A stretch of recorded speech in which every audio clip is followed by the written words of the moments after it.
नमस्कार दोस्तों, बहुत बहुत स्वागत है आपका पीसीएस सारथी में और आप हैं मेरे साथ। मेरा नाम है सुमित। जैसा कि आप सब लोग जानते हैं दोस्तों, हम पीसीएस सारथी पर इस सेशन में, ये हिस्ट्री का सेशन है और यहाँ पर हम हिस्ट्री को पढ़ते हैं और हिस्ट्री में हम आ चुके हैं अर्ली मिडिवल फेज में। ठीक है, और अर्ली मिडिवल फेज में हम यहाँ पर उसकी 5वां आज लेक्चर है और आप देखेंगे राष्ट्रकूट जो साम्राज्य है उसको यहाँ पर हम स्टडी करेंगे। दोस्तों, हम इस सीरीज में ऑलरेडी एंशिएंट हिस्ट्री को कवर कर चुके हैं, तो अगर आपको एंशिएंट हिस्ट्री से रिलेटेड वीडियोस देखनी है और कंप्लीट एकदम डिटेल में एंशिएंट हिस्ट्री को पढ़ना है, समझना है, तो आप इस सीरीज की एंशिएंट हिस्ट्री पूरी कंप्लीट देख सकते हैं। और अभी अर्ली मिडिवल फेज चल रहा है और इसके बाद हम बढ़ेंगे, मिडिवल को छोड़कर हम बढ़ेंगे मॉडर्न हिस्ट्री में, क्योंकि मॉडर्न हिस्ट्री जो है एग्जाम के पर्सपेक्टिव से ज़्यादा वेटेज और प्रायोरिटी वाला एक सब्जेक्ट है और बच्चों की डिमांड भी काफ़ी ज़्यादा आ रही है, तो इसलिए हम मिडिवल को स्किप करके कुछ टाइम के लिए मॉडर्न पर जाएंगे और फिर उसके बाद हम मिडिवल को भी करेंगे। ठीक है, तो शुरुआत करते हैं दोस्तों सेशन की। ठीक है, सेशन से जुड़ेंगे और सभी लोग सेशन को शेयर भी करेंगे। ठीक है, सेशन से जुड़ेंगे और सभी लोग सेशन को शेयर भी करेंगे। तो शुरुआत करते हैं सेशन की। और जैसा कि सबसे इंपॉर्टेंट जो जानकारी है, जो भी लोग तैयारी कर रहे हैं दोस्तों यूपीएससी की और पीसीएस की, यानी कि यूपी पीसीएस और यूपीएससी की, अगर साथ में जो भी लोग तैयारी कर रहे हैं तो उनके लिए एक अच्छी खबर है कि अब आपको डबल एफर्ट मारने की, डबल टेस्ट सीरीज की ज़रूरत नहीं है। अब आप यूपीएससी और यूपी पीसीएस के एक कंबाइंड कोर्स को ले सकते हैं जो कि लाइव क्लासेस आपको देगा और साथ में आपको रिकॉर्डेड लेक्चर्स भी होंगे जिसमें आपको टेस्ट सीरीज भी मिलेंगी और क्रैश कोर्स का भी एक्सेस आपको टाइम टू टाइम जो भी लॉन्च होगा आपको मिलता रहेगा। तो यहाँ पर आप देख सकते हैं यूपीएससी प्लस यूपी पीसीएस का लाइव कोर्स लॉन्च हो चुका है। अगर आपको ये डिस्काउंटेड प्राइस में लेना है, अगर आपको डिस्काउंटेड प्राइस में लेना है तो कोड लगाएंगे SK स्टेट। ठीक है दोस्तों, कोड लगाएंगे SK स्टेट और SK स्टेट अगर कोड लगाएंगे तो ये 23,999 नहीं, ये आपको 22,999 में ये टेस्ट सीरीज आपको अवेलेबल हो जाएगी। और ये जो टेस्ट सीरीज है, ये जो क्रैश कोर्स है, ये क्रैश कोर्स है दोस्तों। और ये वाला जो कोर्स है, ये कोर्स खासकर बनाया गया है किसके लिए? यूपी पीसीएस के लिए। ठीक है, ये टेस्ट सीरीज और क्रैश कोर्स नहीं, ये कंप्लीट एक कोर्स है। ये कंप्लीट कोर्स है किसके लिए? जो यूपी पीसीएस के एग्जाम की तैयारी कर रहे हैं उन सभी के लिए। और ये भी एक कंप्लीट कोर्स है जो यूपी पीसीएस प्लस यूपीएससी को एक साथ टारगेट करना चाहते हैं। अगर आपको डिस्काउंट चाहिए तो ये कोर्स आपको 10,999 जो दिख रहा है, ये आपको 9,999 में आपको अवेलेबल हो सकता है अगर कोड लगाएंगे SK स्टेट। ठीक है दोस्तों, अगर कोड लगाएंगे SK स्टेट, अगर आप कोड लगाते हैं तो आपको यही कोर्स मिल जाएगा 9,999 में। और सेम फॉर्मेट पर आपको बीपीएससी और यूपीएससी का भी कंबाइंड कोर्स मिलेगा जो कि कंप्लीट कोर्स होगा, live classes plus recorded classes, test series, साथ में क्रैश कोर्स के एक्सेस जो होंगे वो भी आपको मिलेंगे। चाहे मेंस का क्रैश कोर्स हो, चाहे प्रीलिम्स का क्रैश कोर्स हो, सबके एक्सेस आपको दिए जाएंगे। और इस टेस्ट सीरीज को अगर आप ले सकते हैं यूपीएससी प्लस बीपीएससी को कंबाइंड, तो आप ले सकते हैं। वही कोड लगेगा दोस्तों SK स्टेट। SK स्टेट अगर कोड लगाएंगे तो 23,999 की जगह सेम आपको 22,999 में ये कोर्स आपको मिलेगा। और जो लोग सिर्फ बीपीएससी का लेना चाहते हैं कोर्स, तो यहाँ पर अगर डिस्काउंटेड प्राइस में चाहिए तो सेम कोड लगेगा SK स्टेट। और आप जैसा कि जानते हैं 68वां प्रीलिम्स जो है बीपीएससी का आ रहा है, तो उसके लिए भी समर टेस्ट सीरीज ऑलरेडी आप कई बार सुन चुके होंगे। यहाँ पर 17 टेस्ट हैं और अगर आपको डिस्काउंटेड प्राइस यानी कि 499 में ये टेस्ट सीरीज चाहिए तो कोड लगाएंगे SK टेस्ट। याद रखेंगे, टेस्ट सीरीज का जो कोड है वो है SK टेस्ट और कोर्सेज का जो कोड होता है वो होता है SK स्टेट। ठीक है, और जैसा कि ये एक कोर्स है, ठीक है, ये एक क्रैश कोर्स है प्रीलिम्स के लिए, बीपीएससी के प्रीलिम्स के लिए ये एक क्रैश कोर्स है। तो अगर इसको आप अवेल करना चाहते हैं डिस्काउंटेड प्राइस में तो कोड लगाएंगे SK स्टेट, क्योंकि ये एक कोर्स है, ये टेस्ट सीरीज है, तो इसीलिए कोड लगेगा टेस्ट। ठीक है, उसी तरह से ये भी कोर्सेज हैं, आप देख सकते हैं, ये मेंस का क्रैश कोर्स है और ये जो है कंबाइंड कोर्स है प्रीलिम्स के लिए बीपीएससी का, test series plus crash course यहाँ पर कंबाइंड है, तो इस पर भी आप कोड लगाएंगे SK स्टेट, तो आपको डिस्काउंट मिल जाएगा। तो शुरुआत करते हैं दोस्तों आज के सेशन की, और शुरुआत सबसे पहले हम करते हैं क्विज से। क्विज से हमारी रिवीजन भी होती है और हम टाइम टू टाइम सीखते भी रहते हैं और हमारे दिमाग में चीज़ें मेमोराइज होने लग जाती है फैक्ट्स हिस्ट्री से रिलेटेड। तो कम एफर्ट में ज़्यादा आउटपुट लाने का एक तरीका है क्विज। तो बताएंगे what was the language of Junagadh inscription, यानी कि जूनागढ़ इंस्क्रिप्शन की लैंग्वेज क्या थी। ठीक है दोस्तों, बताएंगे भाई जूनागढ़ इंस्क्रिप्शन की लैंग्वेज क्या थी? बहुत ज़्यादा सिंपल है, कई बार पूछ चुके हैं, रिपीटेड क्वेश्चन है। जूनागढ़ इंस्क्रिप्शन की लैंग्वेज थी संस्कृत, और ये पहला ऐसा इंस्क्रिप्शन था जो पोएटिक फॉर्म में लिखा गया है, संस्कृत, प्योर संस्कृत में लिखा गया है। जूनागढ़ इंस्क्रिप्शन वही इंस्क्रिप्शन जिसको हम गिरनार इंस्क्रिप्शन भी कहते हैं, जो कि रुद्रदमन वन जो एक शक रूलर थे उनसे संबंध रखता है। ठीक है, चलिए, who was the founder of Satavahana dynasty? Satavahana साम्राज्य के जो फाउंडर थे वो कौन थे? ठीक है, तो जल्दी से बताएंगे। सातवाहन साम्राज्य के जो फाउंडर थे, जिसकी स्थापना, जिन्होंने सातवाहन साम्राज्य की स्थापना करी थी, उनका नाम क्या था? ठीक है, तो उनका नाम था सिमुका। ठीक है, तो सातवाहन साम्राज्य के जो फाउंडर थे वो थे सिमुका। और बताएंगे who is known as the Indian Einstein, यानी कि भारत के आइंस्टाइन। आइंस्टीन किन्हें कहा जाता है? दोस्तों, भारत के आइंस्टीन जिन्हें कहा जाता है वो एक बुद्धिस्ट फिलोसोफर हैं जिनका नाम है नागार्जुन। ये भारत के आइंस्टीन इनको कहा जाता है। नागार्जुन एक बुद्धिस्ट फिलोसोफर हैं जिनको कहा जाता है क्या? भारत के आइंस्टीन। इन्होंने रिलेटिविटी की थ्योरी दी थी और इसीलिए इनको कहा जाता है क्या? Indian Einstein. ठीक है, और ये वही नागार्जुन है जिन्होंने माध्यमिका स्कूल की स्थापना की थी, यानी कि माध्यमिका जो फिलॉसफी होती है बुद्धिस्ट आइडियोलॉजी में, बुद्धिस्ट फिलॉसफी में, उसमें इन्होंने माध्यमिका स्कूल की स्थापना की थी। Who is known for establishing the एकारत? एकरत या एकारत की स्थापना करने वाले या एकरत का जो कॉन्सेप्ट है ये लाने वाले कौन व्यक्ति थे? ठीक है, जल्दी से बताएंगे। पहली बात, एकरत का मतलब क्या होता है? एकरत का मतलब होता है दोस्तों, जब कोई एक राजा अपना एक राज ऐसा कर ले कि बाकी जो आसपास जो शासक हों वो उसके अधीन हो, वो उसकी पावर को रेस्पेक्ट करते हों, उसकी पावर को मान चुके हों और उसके आगे सरेंडर कर चुके हों और रेगुलर उसको ट्रिब्यूट्स देते हों। ठीक है, तो ऐसे शासक कौन थे जिन्होंने एकारत स्थापना की थी? वो थे नंद साम्राज्य के महापद्म नंद। तो नंद साम्राज्य के जो महापद्म नंद थे उन्होंने एकारत की स्थापना की थी। और महापद्म नंद को हम उग्रसेना भी कहते हैं, अगर आपको याद होगा तो कई बार हम इस फैक्ट को पढ़ चुके हैं। महापद्म नंद को हम उग्र सेना भी कहते हैं। Who was the last ruler of Shunga dynasty? ठीक है, तो जल्दी से बताएंगे इसका। शुंग डायनेस्टी जो थी, शुंग डायनेस्टी कौन सी डायनेस्टी है? जो मौर्यन साम्राज्य के बाद आती है। तो मौर्यन साम्राज्य के बाद जो शुंग डायनेस्टी आती है उसके पहले शासक को तो हम सब जानते हैं। बात यहां पर हो रही है कि भाई लास्ट शासक कौन थे शुंग डायनेस्टी के? तो शुंग डायनेस्टी के जो लास्ट शासक थे, आखिरी, वो थे देवभूति। कौन थे?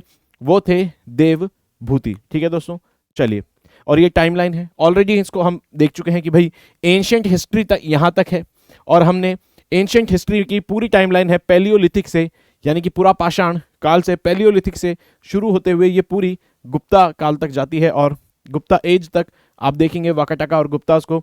यहां पर एंशिएंट हिस्ट्री हमारी कंप्लीट हो जाती है। तो एंशिएंट हिस्ट्री हमारी दोस्तों कंप्लीट हो जाती है। उसके बाद हम जाते हैं अर्ली मिडिवल फेज में, और अर्ली मिडिवल फेज में आप देख चुके हैं कि ये वाला जो फेज है 600 से 750 एडी, इसको हम ऑलरेडी कवर कर चुके हैं। और अब हम कहाँ बढ़े हैं? अब हम बढ़ चुके हैं कहाँ पर? अर्ली मिडिवल के 750 से जो 1000 एडी का समय है, ठीक है, उसमें हम बढ़ चुके हैं, जिसमें हमने गुर्जर प्रतिहार को पढ़ लिया है, पालाज को पढ़ लिया है, और आज पढ़ेंगे हम राष्ट्रकूट शासकों को। आगे की टाइमलाइन भी जैसे जैसे लेक्चर आगे बढ़ता जाएगा आपको अपने आप समझ आने लगेगी और इसको हमें एक्सप्लेन करने की जरूरत आपको नहीं पड़ेगी। तो देखते हैं, ऑलरेडी सब जानते हैं कि भाई 600 से 750 का नॉर्थ में क्या चल रहा था, पुष्यभूतिज और मौखरीज पढ़ चुके हैं।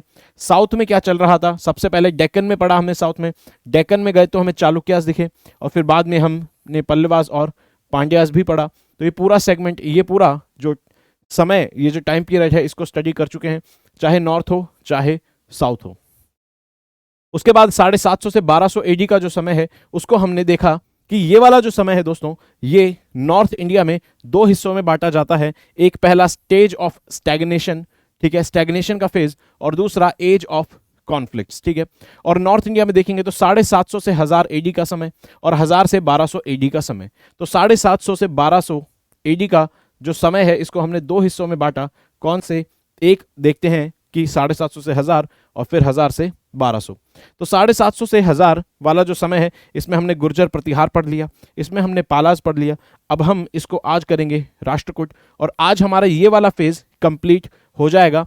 अगले फेज में हम पढ़ेंगे सेपरेटली किसको? एज ऑफ कॉन्फ्लिक्ट्स को। और यहां पर हम देखेंगे ठीक है, यहाँ पर हम देखेंगे कि भाई क्या चल रहा था इस टाइम पीरियड में। ठीक है, चलिए तो शुरू करते हैं। आज राष्ट्रकूट हम समझ चुके हैं कि भाई आज हमें राष्ट्रकूट पढ़ने हैं। तो राष्ट्रकूट जो शासन है वो कहाँ पे आता है, वो दक्कन में आता है भारत के। अब आप देखेंगे कि मौर्यन साम्राज्य था, जब मौर्यन साम्राज्य था तो दक्कन तक आपको देखने को मिलेगा कि मौर्यस थे। तो जब मौर्यन साम्राज्य था तो लगभग पूरे भारत में मौर्यस थे और दक्कन में भी मौर्यन शासन था। तो आपको देखने को मिलेगा, लेकिन जब मौर्यन साम्राज्य का पतन होता है तो उसके 100 साल बाद, मौर्यन साम्राज्य के 100 साल बाद आपको डेक्कन में कौन दिखेगा, आपको 7 वाहन दिखेंगे। 7 वाहन दिखेंगे डेक्कन में, आपको 7 वाहन दिखेंगे। ठीक है, उसके बाद अगर आप आगे बढ़ेंगे तो आपको मेनली जो दिखेंगे बड़ा साम्राज्य जो एक आपको दिखेगा 7 वाहन के बाद। आपको यहां पर जब 7 वाहन के बाद आगे बढ़ेंगे तो आपको वाकाटकास दिखेंगे।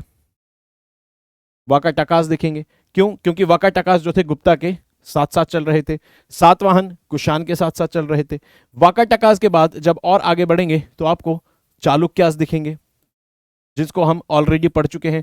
तो डेक्कन में 7 वाहन के बाद आपको वाकाटकास दिखेंगे और फिर उसके बाद आपको चालुक्यास दिखेंगे। और चालुक्यास के बाद कौन आते हैं डेक्कन में, अब आते हैं राष्ट्रकूट। ठीक है, चलिए तो यानी कि डेक्कन में हमने देखा कि भाई 7 वाहन आए किनके, मौर्यंस के बाद। मौर्यन शासन के 100 साल बाद दक्कन में हमें दिखते हैं 7 वाहन। उसके बाद हमें दिखते हैं वाकाटकास और उसके बाद हमें दिखते हैं चालुक्यास जो ऑलरेडी पढ़ चुके हैं, और फिर हमें दिखते हैं राष्ट्रकूट।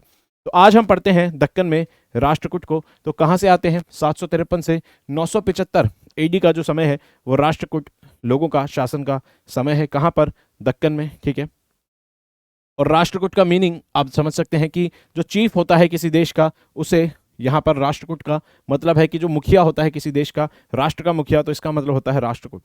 देख सकते हैं इस टाइम पीरियड में आप देखेंगे राष्ट्रकूट लोगों का शासन यहां पर है, गुर्जर प्रतिहार का यहां पर है, पालाज का यहां पर है। ठीक है, इन तीनों ही पावर्स में कॉन्फ्लिक्ट चलता रहता था हमेशा। 3 पावर्स आपस में लड़ती रहती थी, जिसमें से हमने प्रतिहार पढ़ लिया, पालाज पढ़ लिया और आज पढ़ेंगे राष्ट्रकूट।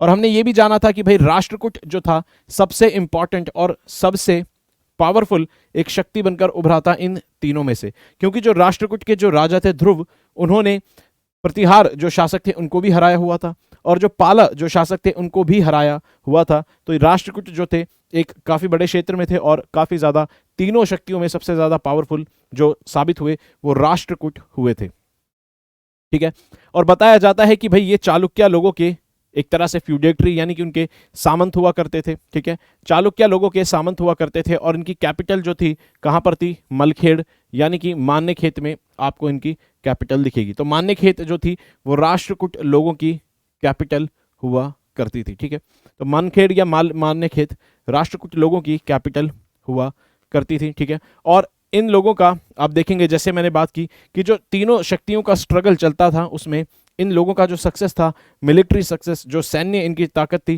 वो बहुत ज़्यादा शानदार थी और इसीलिए काफ़ी ज़्यादा पावरफुल भी ये साबित होते हैं।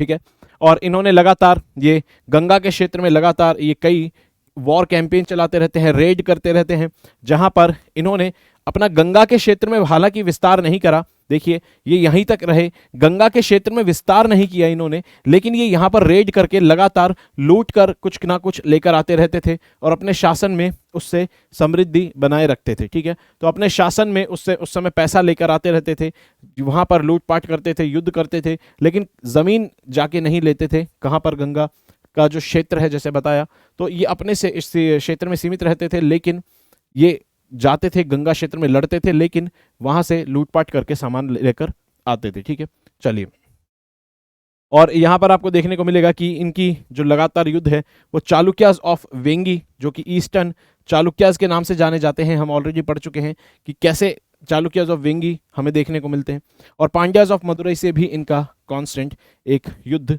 चलता रहता था।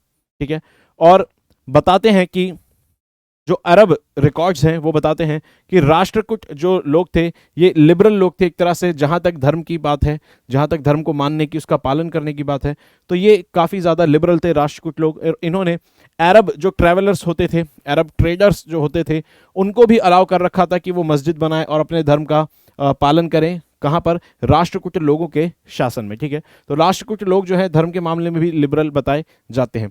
तो इनके जो फाउंडर हैं, ठीक है, राष्ट्रकूट लोगों के जो फाउंडर हैं वो कौन बताए जाते हैं?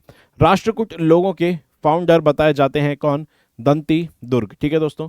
राष्ट्रकूट लोगों के फाउंडर बताए जाते हैं दंती दुर्ग। तो दंती दुर्ग पहले पढ़ेंगे, ठीक है। तो दंती दुर्ग जो है ये चालुक्यन जो शासक थे कीर्तिवर्मन, इनके सामंत यानी कि फ्यूडेटरी थे, और बताया जाता है कि भाई इन्होंने राष्ट्रकूट जो शासन था उसकी स्थापना की, ठीक है। राष्ट्रकूट शासन की इन्होंने स्थापना की, और इसके बाद आपको देखने को मिलेगा राष्ट्रकूट लोग पावर में आते हैं, ठीक है। चलिए उसके बाद बताते हैं कि भाई दंती दुर्ग का मतलब आखिर होता क्या है, ठीक है।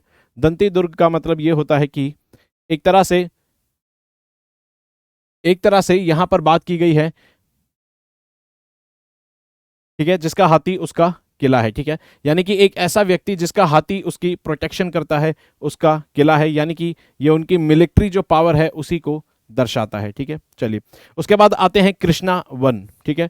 तो ये शासक जो है ये आपको काफी ज्यादा इंपॉर्टेंट मिलेंगे, क्योंकि एक इंपॉर्टेंट आर्किटेक्चर जो बना था, जो आज तक भी खड़ा हुआ है, वो इन राष्ट्रकूट शासन के समय पर दिखेगा, ठीक है। तो राष्ट्रकूट एम्पायर को इन्होंने एक्सपैंड करा कर्नाटक और कोंकण तक, और सबसे इंपॉर्टेंट जो चीज दिखेगी वो ये कि जो रॉक कट कैलाशनाथ जो टेम्पल है दोस्तों, जो रॉक कट कैलाशनाथ टेम्पल है वो आपको देखने को मिलेगा कि कृष्णावन जो कि राष्ट्रकूट शासक थे उनके समय पर बनता हुआ दिखेगा। तो राष्ट्रकूट शासक कृष्णावन के समय पर आपको बनता हुआ दिखेगा क्या? एलोरा की केव नंबर 16 में, एलोरा की केव नंबर 16 में जो आपको मंदिर दिखता है बहुत सुंदर सा, एक ही स्ट्रक्चर मोनोलिथ का बना हुआ, बहुत सुंदर एक स्ट्रक्चर है जो कि वेसारा स्टाइल से बना हुआ है। वेसारा आर्किटेक्चर का एग्जाम्पल है। वेसारा मतलब जिसमें नगर शैली प्लस द्रविड़ जो साउथ की शैली है, दोनों का मेल जोल हो, दोनों का कॉम्बिनेशन हो, यानी कि वेसारा स्टाइल से बना हुआ है कैलाशनाथ टेम्पल एलोरा की केव नंबर 16 में। वो कब है? वो बनता है राष्ट्रकूट जो शासक हैं कृष्णावन उनके समय पर, ठीक है। तो राष्ट्रकूट शासक कृष्णावन के समय पर बनता है कैलाशनाथ टेम्पल। उसके बाद आते हैं ध्रुव जो शासक आते हैं, और इनका नाम आपने सुना ही होगा, क्यों? क्योंकि प्रतिहार जो शासक थे, प्रतिहार शासक को भी हरा चुके थे, और पाला जो शासक थे, यानी कि जो 3 महाशक्तियां थी उनमें उस वक्त, तो इन 3 शक्तियों में से आप देखेंगे ध्रुव ने दोनों को ही एक एक बार हराया हुआ था, ठीक है। और इन्होंने जैसे कि बताया कन्नौज पे सक्सेसफुल अपना एक वॉर कैंपेन चलाया, और बंगाल तक भी इन्होंने अच्छा खासा अपना वॉर जो इनकी जीत हुई थी युद्ध में, इन्होंने बंगाल तक भी कब्जा किया था, ठीक है। चलिए हराया था उनको, शासक को। उसके बाद आते हैं इंपॉर्टेंट राष्ट्रकूट जो शासक हैं। एक तो है दंती दुर्ग, हमने पढ़ा, क्यों? क्योंकि वो फाउंडर थे। उसके बाद हमने पढ़ा कृष्णावन, क्यों? क्योंकि उनके शासन के समय पर एक इंपॉर्टेंट मंदिर दिखता है। और अब आते हैं अमोघ वर्ष, ठीक है। अमोघ वर्ष जो वन है ये ऐसे, ठीक है, इन ऐसे शासक हैं जिन्होंने कविराज मार्ग जो किताब लिखी थी उसके लिए फेमस है, ठीक है। कविराज मार्ग किताब लिखी थी इन्होंने, किन्होंने? अमोघ वर्ष वन ने। अमोघ वर्ष ने लिखी थी कविराज मार्ग, और इन्होंने कन्नड़ में ये किताब लिखी थी, ठीक है। कन्नड़ में लिखा था कि इन्होंने कविराज मार्ग, ठीक है। और साथ ही में इन्होंने लिखा था प्रश्नोत्तर रत्नमालिका, ठीक है।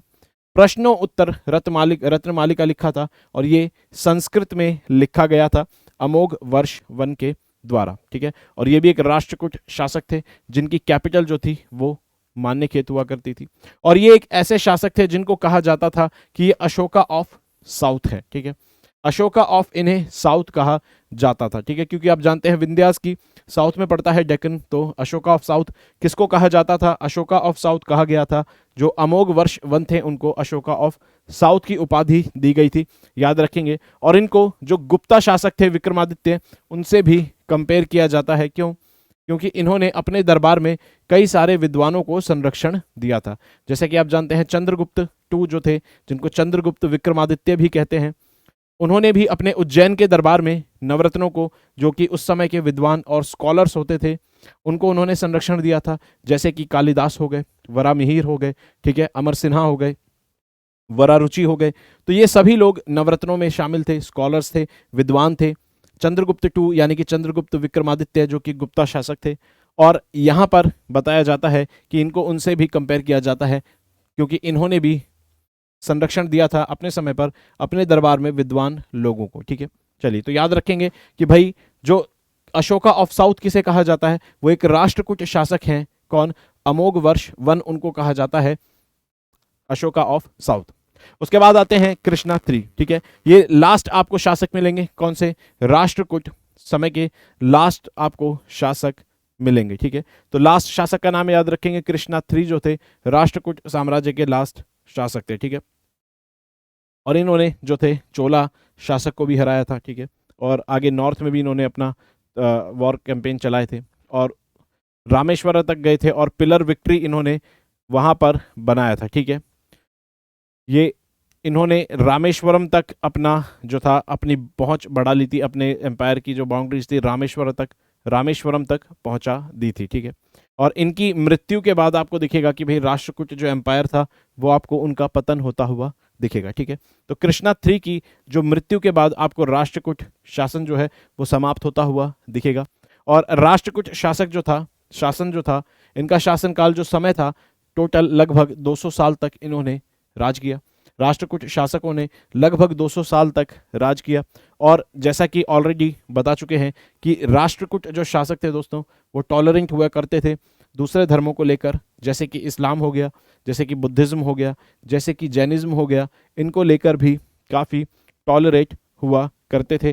जैसे कि ऑलरेडी डिस्कस कर चुके हैं कि जो इस अरब जो ट्रेडर्स आते थे, व्यापारी आते थे अपने साम्राज्य में, उनको उन्होंने अनुमति दी कि वो अपने रिलीजन को प्रैक्टिस करें, मस्जिद वगैरह बना के वहाँ पर अपने रिलीजन का पालन, धर्म का पालन कर सकते हैं। ठीक है, और राष्ट्रकूट शासक को जैसे हम जानते हैं, राष्ट्रकूट शासकों के समय पर ही एलोरा में इतना सुंदर एक मंदिर बना, कैलाशनाथ टेम्पल, तो उनका भी क्रेडिट इनको दिया जाता है। ठीक है, और काफ़ी सारे आप देखेंगे कि विद्वानों का भी इन्होंने संरक्षण दिया, जैसे कि अमोघ वर्ष वन जो है जाने जाते हैं चंद्रगुप्त टू के से उनको कंपेयर किया जाता है इस मामले में। ठीक है, चलिए, और तो एक पोएट थे ऐसे ही। ठीक है, एक इंपॉर्टेंट पोएट है, कौन से?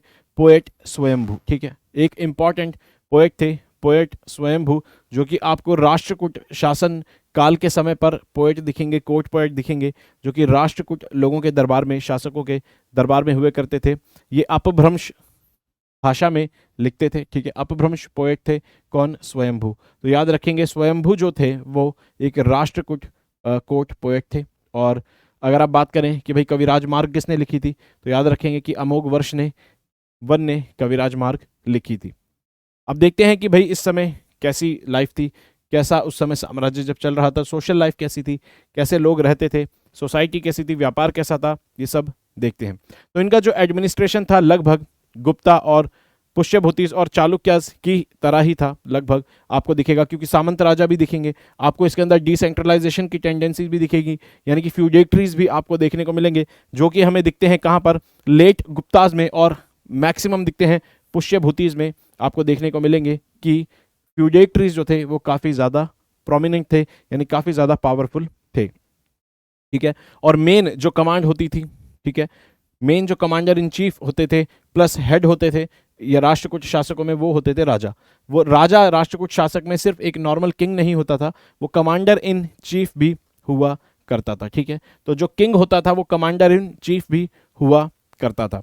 और सबसे अच्छी बात है कि इस समय जो महिलाएं थी वो भी दरबार जो है अटेंड करती थी, दरबार महिलाएं भी अटेंड करती थी, और साथ में वो किसी प्रकार का पर्दा या घूंघट नहीं किया करती थी। ठीक है, तो किसी भी प्रकार का पर्दा या घूंघट महिलाएं उस समय नहीं करती थी। ठीक है, अच्छी बात है जो कि एक, ठीक है, और आपको ऐसे भी केसेस दिखेंगे जहां पर प्रिंसेस जो हैं, यानी कि जो महिला मुखिया है, एक तरह से प्रिंस की जगह, एक तरह से जैसे युवराज होता है तो प्रिंस, उसी तरह से लड़कियों को भी वहाँ पे शासन व्यवस्था दी गई थी एज ए प्रिंसेस, तो ये भी आपको देखने को मिलेगा। ठीक है, राजकुमारियाँ भी आपको देखने को मिलेंगी सरकारी पदों पर राष्ट्रकूट शासन में। उसके साथ ही यहाँ पर राष्ट्रकूट शासन में जो पुरोहित होता था, जो पुजारी होता था, सिर्फ उसको छोड़कर बाकी जितने भी लोग होते थे सबके ऊपर ये जिम्मेदारी होती थी कि भाई वो मिलिट्री में कुछ ना कुछ सर्विस देंगे। एक सिर्फ पुरोहित को छोड़कर सबके ऊपर जिम्मेदारी होती थी मिलिट्री में कुछ ना कुछ रोल प्ले करने के, ठीक है। और फ्रीक्वेंट वॉर्स चलते रहते थे। ये है इनका जो एडमिनिस्ट्रेटिव सिस्टम है कि भाई कैसे मैनेज किया जाता था। देखेंगे तो सबसे जो छोटा होता था वो होता था विलेज। विलेज पे आपको दिखेगा यहाँ पर ग्राम महामत्र या फिर ग्राम महाजन, ठीक है। और साथ ही में इसके ऊपर विलेज से ऊपर क्लस्टर ऑफ विलेजेस जो होते थे उनको कहा जाता था पट्टाला। दोस्तों इन टर्म्स को याद रखेंगे कि भाई पट्टाला क्या होता था। पट्टाला का मतलब ग्रुप ऑफ विलेजेस, कब? राष्ट्रकूट शासन के समय पर। और यहाँ पर जो हेड होते थे वो होते थे भोजपति। और यहाँ पर आपको डिस्ट्रिक्ट लेवल आपको वैसा ही दिखेगा लगभग गुप्ता जैसा कि भाई विषयास और विषयापति दिखेंगे, भुक्ति दिखेगा, उपारिका यहाँ पर लगभग देखिए गुप्ता जैसा आपको यहाँ पर एलिमेंट्स दिखेंगे। और साथ में जो अलग जो चीज़ है यहाँ पर दिखेगा, यहाँ पर कहा जाता था कि राष्ट्र, ठीक है। और यहाँ पर आपको दिखेगा राष्ट्रपति या फिर जिसको हम गवर्नर भी कहते थे, ठीक है। चलिए तो देखेंगे गुप्ता से भी आपको टर्मिनोलॉजीज काफ़ी मिलती जुलती मिलेगी, तो इनमें से याद रखने की कोशिश करेंगे। जो थोड़ा अलग है जैसे कि पट्टाला है तो पट्टाला को याद रखने की कोशिश करेंगे कि भाई village of clusters of villages, यानी कि कुछ जो गांव है उनका जो ग्रुप होता था उसको पट्टाला कहा जाता था, जहां पर भोजपति होता था, ठीक है। चलिए और एक इंपॉर्टेंट चीज़ यहाँ पर याद रखेंगे कि जो ऑफिशियल्स होते थे, जो कि अधिकारी होते थे, उनको भी फ्री लैंड ग्रांट्स दिए जाते थे। अधिकारियों को भी लैंड ग्रांट्स दिए जाते थे, ठीक है। रेंट फ्री यानी कि किराया नहीं होता था। आपको वहां पे देखने को मिलेगा कि उनको सैलरी वगैरह जो दी जाती थी कैश की जगह ज़मीनें दी जाती थी, यानी कि लैंड ग्रांट्स दिए जाते थे, जिससे और ये भी देखने को मिलेगा कि ये आपको हेरिडिटरी होते हुए दिखेंगे, ठीक है, यानी कि वंशानुगत होते हुए दिखेंगे। और इसकी वजह से क्या हुआ दोस्तों, इसकी वजह से एक क्लास पैदा हो जाती है जिससे फ्यूडेटरी यानी कि जो डिसेंट्रलाइजेशन वाली टेंडेंसी है वो दिखने लग जाती है, क्योंकि लोकल लेवल पर जिनके पास ज़मीनें ज़्यादा होने लग जाती हैं फिर सत्ता का केंद्र वहाँ बनने लग जाता है, पावर सेंटर शिफ्ट होने लग जाता है, डिसेंट्रलाइजेशन होने लग जाता है। तो एक तो लैंड आपने फ्री में दे दी, ठीक है, रेंट फ्री, साथ ही में वो हेरिडिटरी भी है। तो यहाँ पर एक क्लास आपको देखने को मिलेगी, ऑफिसर्स आपको देखने को मिलेंगे जिनको कहा जाता था रेवेन्यू ऑफिसर्स को नाड़ गवंडास और देश ग्राम कुटास, ठीक है। ये आपको देखने को मिलेंगे ऐसे रेवेन्यू ऑफिसर्स जो हेरिडिटरी होते थे, नाड़ गवंडास और देश आपको दिखेगा देश ग्राम कुटास, ठीक है। और इनकी वजह से आपको देखने को मिलेगा बाद में एक क्लास आपको देखने को मिलेगी, कौन से, बाद में आपको इन्हीं को कहा गया कि इनको देशमुख और देशपांडे। तो आपको अगर महाराष्ट्र के रीजन में देशमुख और देशपांडे जो दिखते हैं वो दरअसल एक समय पर हेरिडिटरी रेवेन्यू ऑफिसर्स हुआ करते थे। तो एक तरह से एक समय के वो हेरिडिटरी यानी कि वंशानुगत जमींदार के तरह से आप उनको मान सकते हैं। तो जो नाट गवंडास है इस शब्द को याद रखेंगे, और देश ग्राम कुटास जो शब्द हैं इनको याद रखेंगे क्योंकि एग्जाम में डायरेक्ट पूछ लिए जाते हैं। ये हेरिडिटरी रेवेन्यू ऑफिसर्स हुआ करते थे जो कि बाद में महाराष्ट्र के क्षेत्र में इनको क्या जाने लगा, देशपांडे और देशमुख, ठीक है।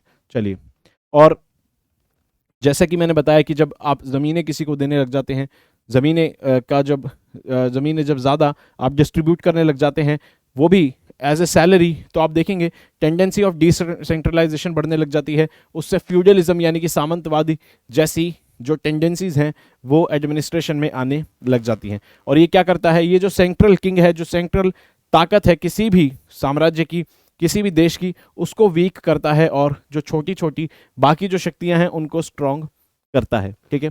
और रिलीजन की जहां तक बात की जाए तो हम ऑलरेडी पढ़ चुके हैं कि जैनिज्म और बुद्धिज्म और इस्लाम सबको ही बराबर समर्थन दिया। और जैसा कि हर जगह होता है, किंग जो होता है वो सोशल ऑर्डर को अपहोल्ड करने वाला माना जाता है, यानी कि जो चतुर, आप देखेंगे जो चतुर्वर्णाश्रम, जो चतुर्वर्ण जो चतुर्वर्ण की जो व्यवस्था होती है उसको बनाए रखने की जिम्मेदारी किस पे होती है, राजा पे, ठीक है।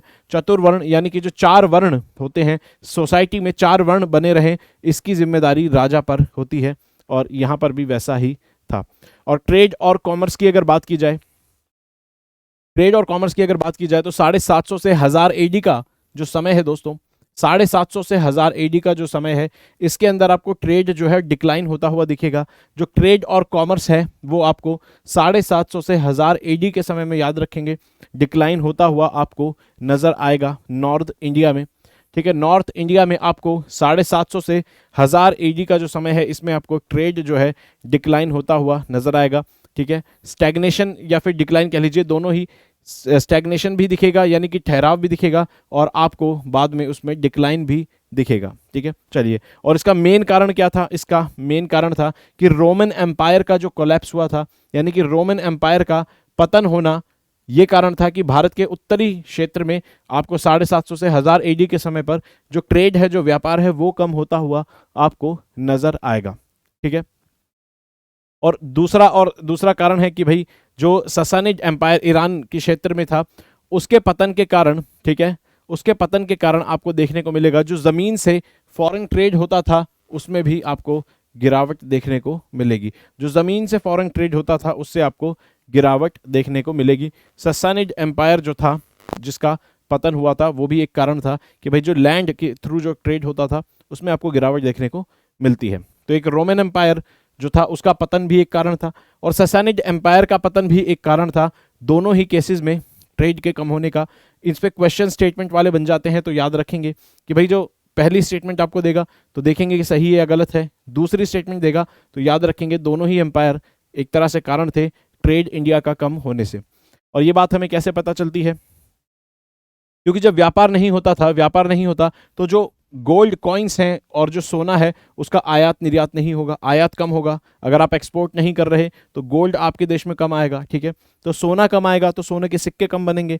तो आपको देखने को मिलेगा कि 8वीं से 10वीं जो शताब्दी थी इसमें आपको सोने के सिक्के की कमी देखने को मिलेगी। क्यों? क्योंकि फॉरेन ट्रेड कम हो रहा था तो सोने के सिक्कों की भी आपको कमी होती हुई नजर आएगी, ठीक है। लेकिन एक इंटरेस्टिंग चीज यहां पर होती है, एक इंटरेस्टिंग चीज आपको देखने को मिलेगी इसी पीरियड में। क्या होता है? जो साउथ इंडिया का ट्रेड है वो बढ़ जाता है, ठीक है। देखिए इस पीरियड में 750 से 1000 एडी में, 750 से 1000 एडी में जो नॉर्थ का जो ट्रेड है वो तो कम होता है और जो साउथ का ट्रेड है वो इंक्रीज होता है। क्यों? क्योंकि नॉर्थ का ट्रेड होता था यहाँ से और यहाँ पर आपने देखा कि रोमन एम्पायर की वजह से, रोमन एम्पायर का पतन हुआ, ससानिड ईरानियन एम्पायर का पतन हुआ, तो यहाँ से आपको गिरावट दिखेगी। लेकिन यहाँ से साउथ का ट्रेड बढ़ जाता है। किससे? साउथ ईस्ट के जो नेशंस होते हैं, साउथ ईस्ट के जो देश होते हैं, उनसे उनका व्यापार बढ़ जाता है। अभी व्यापार क्यों बढ़ता है इसके रीजन आपको समझ आएंगे। एक इसका इंपॉर्टेंट रीजन ये भी है, अगर 750 से 1000 एडी के समय की अगर हम बात करें तो आप देखेंगे कि लगभग 850 एडी के बाद आपको देखने को मिलेगा साउथ में एक इंपॉर्टेंट साम्राज्य आता जाता है। 850 एडी के बाद पूरे साउथ में वो आ जाता है चोला साम्राज्य का। और आप जानते हैं चोला साम्राज्य का सिर्फ जो इन्फ्लुएंस जो था वो सिर्फ भारत तक नहीं था, वो आपको देखने को मिलेगा इंडोनेशिया, ठीक है, कंबोडिया, यहाँ तक, यानी कि साउथ ईस्ट एशियन नेशन तक जो इन्फ्लुएंस था आपको पूरा दिखेगा किनका? चोल शासकों का। तो चोल शासकों के इन्फ्लुएंस में आप देखेंगे कि एक तरह से स्टेबिलिटी दिखेगी। तो ट्रेड, जाहिर सी बात है कि इस रीजन में आपको ट्रेड बढ़ता हुआ दिखेगा। और नॉर्थ इंडिया में आपको देखने को मिलेगा कि उस समय कोई बड़ा साम्राज्य नहीं था, पॉलिटिकल कंफ्यूजन थी, पॉलिटिकल यूनिटी नहीं थी, कुछ चीज़ें ही सब जगह पर आप देखेंगे कि कॉन्फ्लिक्ट चल रहे थे। तो जहां पर इस समय नॉर्थ इंडिया में कॉन्फ्लिक्ट चल रहे थे, आपस में लड़ रहे थे, वहीं पे साउथ इंडिया में आपको बाद में देखने को मिलेगा कि पूरा साम्राज्य एक ही शासन के अंदर आ जाता है, चोल शासन के अंदर। तो यहां पर आपको ट्रेड बढ़ता हुआ दिखेगा। ये भी एक रीजन है ट्रेड बढ़ने का, क्योंकि नॉर्थ इंडिया में सेम पीरियड में नॉर्थ इंडिया में व्यापार घट रहा है और सेम पीरियड में साउथ इंडिया में व्यापार बढ़ रहा है। लेकिन वो किससे बढ़ रहा है?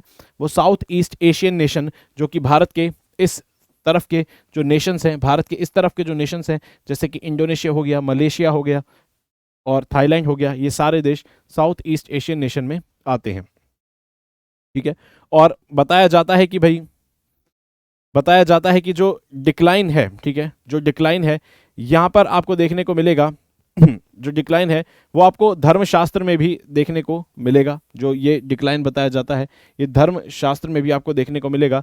क्योंकि यहाँ पर एक तरह से बैन कर दिया जाता है कि फॉरेन में लैंड में नहीं जा सकते, आप 7 समुद्र पार नहीं जा सकते, ऐसे समुद्र को लांग कर नहीं जा सकते जो कि खारा पानी हो। तो क्या होगा? ऐसे में बताया जाता है कि भाई व्यापार जो है उसमें कमी आएगी, ठीक है, ऐसे में व्यापार में कमी आएगी। और लेकिन ये देखा गया कि ऐसी चीज़ों को ज़्यादा सीरियस उस समय नहीं लिया गया और हमें लोगों के, इंडियंस के ऐसे अकाउंट दिखते हैं जो कि उस समय भी ट्रैवल कर रहे थे, ठीक है, जो कि उस समय भी ट्रैवल कर रहे थे। और आपको देखने को मिलेगा जब अरब एम्पायर आता है 10वीं शताब्दी के बाद, जब 10वीं शताब्दी के बाद अरब एम्पायर आपको देखने को मिलता है, तो उसके बाद फिर से ट्रेड और कॉमर्स दोबारा से रिवाइव हो जाता है, ठीक है। तो ट्रेड और कॉमर्स दोबारा से रिवाइव हो जाता है जब अरब एम्पायर आपको देखने को मिलेगा, ठीक है। चलिए, तो पहले हमने देखा कि भाई वेस्ट में हमारा व्यापार होता था किनसे, रोमन एम्पायर से हमारा काफ़ी व्यापार होता था। वेस्टर्न अगर रीजन की बात की जाए तो वेस्टर्न रीजन में आप देखें जब रोमन एम्पायर का पतन हुआ तो हमारा व्यापार कम हो गया, ठीक है। जब रोमन एम्पायर का पतन हुआ, ईरानियन एम्पायर का पतन हुआ तो व्यापार कम हुआ। लेकिन जब बाद में जब अरब एम्पायर दोबारा खड़ा होने लगा, यहाँ पर अरब एम्पायर खड़ा होने लगा, तो फिर 10वीं शताब्दी के बाद आपको देखने को मिलेगा कि व्यापार फिर से दोबारा बढ़ने लगा। कहाँ से?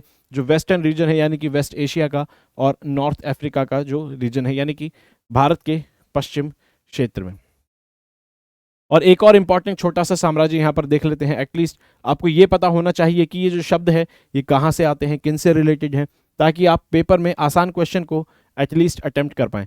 तो ये बताता है सलमा डायनेस्टी ऑफ आसाम की, ठीक है, आसाम की सलमा डायनेस्टी की ये बात करता है, ठीक है। तो आसाम जो कि पुराने समय में और किस नाम से जाना जाता था, तो कमरूप और प्रगज्योतिष। तो याद रखेंगे प्रगज्योतिष और कमरूप जो है पुराने समय में किसके नाम है? ये पुराने समय में आसाम के ही नाम है, ठीक है। ये आसाम के ही नाम है जो कि पाल साम्राज्य के अंडर आता था। तो याद रखेंगे कमरूप और प्रगज्योतिष आसाम के एंशिएंट नेम है, ठीक है दोस्तों। चलिए, और यहाँ पर आपको दिखेगा 800 एडी के आसपास आपको जो शासक दिखेंगे कमरूप में, उनका नाम था हर्जावर्मन। उनका नाम था हर्जावर्मन, जिन्होंने अपने आप को इंडिपेंडेंट घोषित कर दिया था पालास से। तो आपको दिखेगा कि पालास जो थे पहले आसाम जो था पालास के अंडर था, लेकिन बाद में वहाँ के एक शासक अपने आप को पालास से इंडिपेंडेंट घोषित कर देते हैं और फिर वो एक डायनेस्टी एस्टैब्लिश करते हैं जिसको कहा गया सलम्बा डायनेस्टी। और उसकी जो कैपिटल थी वो थी हरुपेश्वर, और जो कि कहाँ पड़ती थी? रिवर ब्रह्मपुत्र पे। अब कभी भी आपसे एक क्वेश्चन अचानक से बना देगा और आपको समझ भी नहीं आएगा कि भाई ये कहाँ से बना दिया है, कहेगा हरुपेश्वर जो है ये आपको कौन सी नदी पर दिखेगा? हरुपेश्वर जो है कैपिटल हरुपेश्वर, ये आपको कौन सी नदी पर दिखेगा? तो आपको पता होना चाहिए कि आसाम की एक डायनेस्टी थी, आसाम का एक साम्राज्य था सलम्बा साम्राज्य।